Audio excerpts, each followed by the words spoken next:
Hello children, in this video I will explain you few question based on kinematics chapter. See, first question, draw position time graph for two objects having zero relative velocity. Zero relative velocity means they are moving with same speed or same velocity. Hence, their inclination will be same. So the graph will be like this. For body A and body B, the relative velocity is 0. Although their individual velocity is non-zero, but since they are moving with the same velocity, so the relative velocity is 0. Now see, second question. What is the ratio of time taken by the two bodies of equal masses which are dropped simultaneously from the height h1 and h2?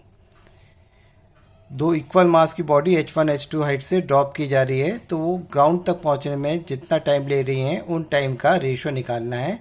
t1 bye t2 ratio find out करना है. Since h equals to ut plus half gt square, here u is 0, so h equals to half gt square. t के form में solve किया तो t equals to आ रहा है root over 2h upon g.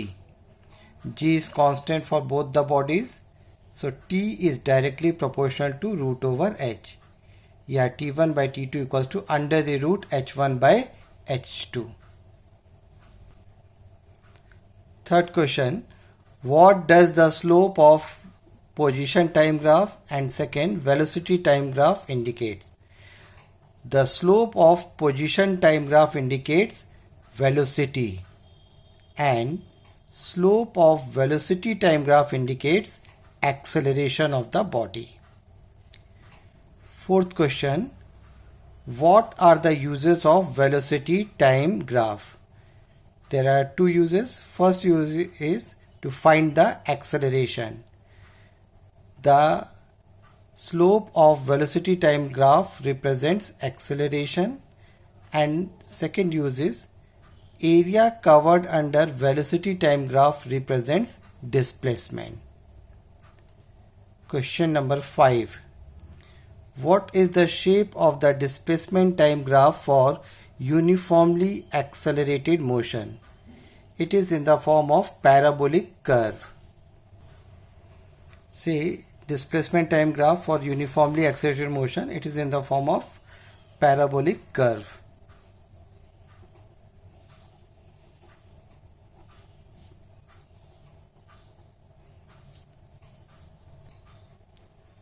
Sixth question, can a particle have varying speed but constant velocity? If yes, give example.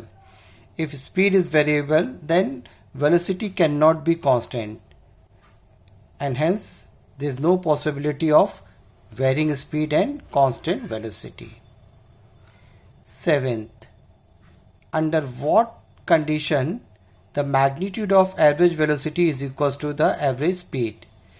When distance and displacement are equal, in that case velocity and speed will be same. Question number 8.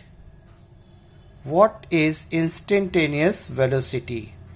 The velocity at particular instant represents instantaneous velocity. Question number 9. Is it possible that the velocity of an object be in direction other than the direction of acceleration? If yes, give example. Yes, it is possible. In circular motion, the velocity is in tangential direction, whereas acceleration is towards the center. So velocity and acceleration are in different direction in circular motion. Question number 10. Even when rain is falling vertically downwards, the front screen of moving car gets wet. On the other hand, the back screen remains dry. Why? It is because of relative motion or relative velocity. Question number 11. Can a body be said to be at rest as well as in motion at the same time? If yes, give example. Yes, it is possible the body is at rest and at the same time it is in motion with respect to some other body. For example, a passenger is sitting in a train. With respect to fellow passenger, he is at rest. But with respect to the ground, he is in motion. Question number 12. The average velocity of the body is equals to the instantaneous velocity. Average velocity और instantaneous velocity equal है. It means कि velocity constant है, time के साथ velocity very नहीं कर रही है, सेम रहती है. What is the nature of distance time graph? तो इस केस में जो डिस्टेंस टाइम ग्राफ होगा वो एक इंक्लाइंड स्ट्रेट लाइन के फॉर्म में होगा. यहां पे देखिए कांस्टेंट वेलोसिटी है, तो ये टाइम के साथ डिस्प्लेसमेंट बढ़ते जा रहा है. ये पॉजिटिव वेलोसिटी का केस है. अगर ये नेगेटिव वेलोसिटी होती तो ये स्लोप डाउनवर्ड डायरेक्शन में आता, नीचे की तरफ आता. पॉजिटिव वेलोसिटी में अपवर्ड और नेगेटिव वेलोसिटी में डाउनवर्ड डायरेक्शन में होगा. Now see 13th question. An iron ball and a wooden ball of same radius are released from the same height in vacuum. Which will take more time to reach the ground? एक iron ball है, एक wooden ball है, उनके masses different है. Vacuum में उनको drop किया जा रहा है सेम हाइट से, तो वो एक साथ ग्राउंड में पहुंचेगी क्योंकि उनके लिए एक्सेलरेशन सेम है, हाइट सेम है और मास से इसका कोई लिंक नहीं है. चाहे हैवी मास हो या लाइट बॉडी हो, उसके लिए टाइम टेकन इक्वल होगा यदि हाइट सेम है. तो आयरन बॉल और वुडन बॉल दोनों एक साथ ग्राउंड पर पहुंचेंगे.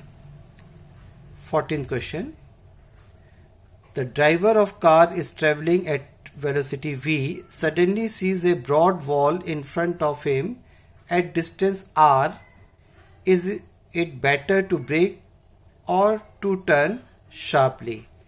एक कार v स्पीड से ट्रेवल कर रही है, सामने में एक वॉल आता है, तो अब ड्राइवर के पास दो ऑप्शन है, या तो वो ब्रेक अप्लाई करे या एक सर्कुलर टर्न लेके उस कॉलिजन को अवॉइड करे.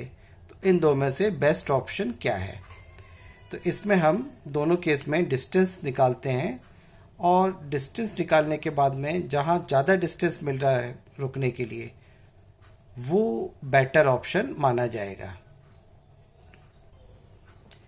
See, when he applies the brake to stop the car, so according to third equation v square minus u square equals to 2as, इसमें s के प्लेस पे r1 रखा, a के place पे माइनस a रखा. Reason है कि negative acceleration है, तो r1 का वैल्यू आया u square upon 2a. Final velocity रुकने के हिसाब से 0 लिया, इनिशियल वेलोसिटी u लेके इसे सिंप्लीफाई किया, तब r1 का वैल्यू आया u square upon 2a. And when he takes circular turn, he requires centripetal acceleration, and centripetal acceleration is given by a equals to v square upon r, and यहाँ पे r के place पे r2 लिखा है, तो r2 का value आ रहा v square upon a और r1 का वैल्यू था v स्क्वायर अपॉन 2a. तो r2 ग्रेटर देन r1 आ रहा है, यानी कि सर्कुलर टर्न लेना ज़्यादा बेनिफिशियल है as compare to applying the break. Question number 15. An object travels at constant velocity for time t1, then deaccelerates uniformly for time t2 until it comes to rest. Sketch the following graphs. First, displacement time graph. Second, velocity time graph. Third, acceleration time graph. एक object constant velocity से t1 second तक move कर रहा है, फिर retardation हो रहा है t2 टाइम तक और वो फाइनली रेस्ट पे आ जा रहा है. तो ये तीन ग्राफ 1 बाय 1 हमें इसके लिए प्लॉट करने हैं. First graph is displacement time graph. क्योंकि पहले उसका वेलोसिटी कांस्टेंट है तो ये इंक्लाइन स्लोप के फॉर्म में आ रहा है, और उसका डीएक्सेलेरेशन हो रहा है, रिटार्डेशन हो रहा है, तो ये पैराबोलिक कर्व के फॉर्म में t2 सेकेंड तक आ रहा है. जब उसकी वेलोसिटी 0 आ रही है वो रेस्ट पे आ जाता है. Second graph is velocity time graph. Up to time t1 velocity is constant, तो ये एक horizontal line parallel to time axis आया. उसके बाद रिटार्डेशन की वजह से वेलोसिटी डिक्रीज होती है और वेलोसिटी डिक्रीज होते होते यहाँ पे वेलोसिटी 0 हो जाती है, बॉडी रेस्ट पे आ गई। Third graph is acceleration time graph. 0 second से लेके t1 सेकेंड तक वेलोसिटी कांस्टेंट है, यानी एक्सेलरेशन 0 है, तो ग्राफ यहाँ पे टाइम एक्सिस पे ही आ रहा है। इसके बाद रिटार्डेशन हो रहा है, यानी कि नेगेटिव एक्सेलरेशन, तो t1 से t2 सेकेंड के बीच में a का वैल्यू यहाँ पे नेगेटिव शो किया गया है। सी 16th question, which of the two decides the direction of motion, acceleration or velocity? Give one example in support of your answer. Acceleration या velocity में से कौन डायरेक्शन ऑफ मोशन को डिसाइड करता है? So velocity decides the direction of motion. जैसे example में हम एक ऑब्जेक्ट को वर्टिकल अपवर्ड थ्रो करते हैं तो इट गोज अपवर्ड, क्योंकि वेलोसिटी का डायरेक्शन अपवर्ड है, जबकि इसमें एक्सेलरेशन, जो ग्रेविटेशन एक्सेलरेशन है, वो हमेशा डाउनवर्ड है, लेकिन बॉडी अपवर्ड जा रही है। So velocity decides the direction of motion. 17, a body moving along x direction has displacement as x equals to a plus bt plus ct square. What is the nature of acceleration? यहाँ पे t यानी time का highest power 2 है, तो ये uniform acceleration को represent करता है। अगर t का हाईएस्ट पावर 1 होता तो ये यूनिफॉर्म मोशन को रिप्रेजेंट करता है, और यदि t का टाइम x एब्सेंट होता तो ये यहाँ पे जीरो वेलोसिटी को रिप्रेजेंट करता है। 18th, can an object be accelerated without speeding up और डाउन? किसी बॉडी में एक्सेलरेशन हो सकता है स्पीड में बगैर चेंज करे? Yes, in circular motion, uniform circular motion, the speed remains same, speed constant रहती है, लेकिन डायरेक्शन ऑफ वेलोसिटी इसमें कंटिन्यूसली चेंज होता है, जिस वजह से हम कहते हैं कि ये एक्सेलरेटेड मोशन है।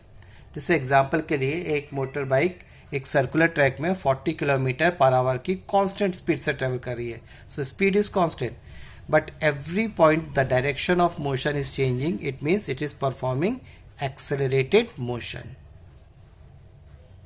Question number 19. A ball is thrown vertically up in air. What is the velocity and acceleration at the top point? At the peak point, the velocity will be 0 and acceleration equals to minus g. क्योंकि वो downward direction में, इसलिए हम उसको minus sign के साथ represent कर रहे हैं। Question number 20. Two balls of different masses, one lighter and other is heavier, are thrown vertically up with the same speed. Which will pass the projection point with the greater speed? एक heavy एक light ball को vertical upward throw किया है, और वापस आते समय किस बॉल का स्पीड ज़्यादा होगा?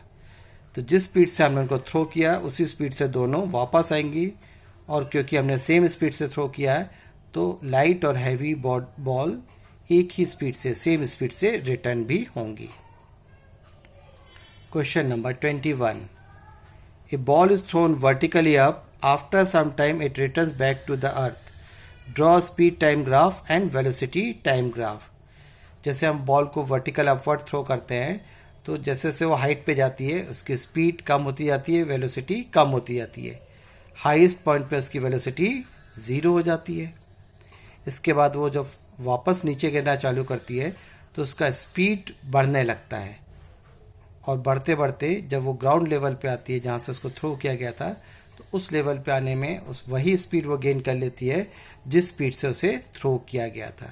जैसे आपने 12 मीटर पर सेकंड की स्पीड से थ्रो किया था तो ऊपर जाने में 11, 10 ऐसा कम होते थे, हाईएस्ट पॉइंट पे वो 0 हो जाएगा, और फिर जब वहाँ से फॉल होना स्टार्ट होगा तो स्पीड बढ़ना चालू होगी, 0 से 1, 1 से 2, 3, 4, और जब वो प्रोजेक्शन पॉइंट पे आएगा तो उसका स्पीड वापस 12 मीटर पर सेकेंड हो चुका होगा। या वेलोसिटी के टाइम में बोलेंगे, अगर थ्रो करते समय वेलोसिटी 12 मीटर पर सेकेंड थी तो वापस आते समय सेम पॉइंट में वेलोसिटी होगी -12 मीटर पर सेकेंड। इसके लिए ग्राफ इस तरह से होगा। ये फर्स्ट केस देखिए, जब हम इसे थ्रो कर रहे हैं t = 0 पे तो वेलोसिटी मैक्सिमम है, और जैसे से हाईएस्ट पॉइंट पे जा रही वेलोसिटी कम, स्पीड कम होते होते पीक पॉइंट पे स्पीड 0 हो जा रही है। और फिर वापस जब गिरना स्टार्ट कर रही है तो स्पीड बढ़ते आ रही है और जब वो ग्राउंड पे पहुंच रही तो उस जिस स्पीड से थ्रो किया था सेम स्पीड वो एक्वायर कर ले रहे हैं। सेकेंड ग्राफ ये वेलोसिटी टाइम ग्राफ है। हाईएस्ट पॉइंट ग्राउंड लेवल पे इसकी हाईएस्ट वेलोसिटी होती है और टाइम के साथ जैसे जैसे हाइट पे जा रही है टाइम के साथ इसकी वेलोसिटी कम होने लगती है। राइट साइड में जा रहे हैं मतलब टाइम बढ़ रहा है और नीचे आ रहा ग्राफ मतलब वेलोसिटी कम होती जा रही है। एक पर्टिकुलर टाइम जैसे हम इसको यहाँ t1 लिख रहे हैं, इस t1 टाइम में वेलोसिटी 0 हो गई मतलब बॉडी अपने हाईएस्ट पॉइंट पे पहुंच चुकी है। डायरेक्शन ऑफ वेलोसिटी अपवर्ड था तो ये पॉजिटिव वेलोसिटी, अभी तक ग्राउंड से हमने ऊपर की तरफ थ्रो किया है तो डायरेक्शन ऑफ वेलोसिटी अपवर्ड था तो अब 0 टाइम से लेके t1 सेकेंड तक वेलोसिटी पॉजिटिव है। अब हाईएस्ट पॉइंट पे पहुंचने के बाद बॉल या बॉडी नीचे की तरफ गिर रही है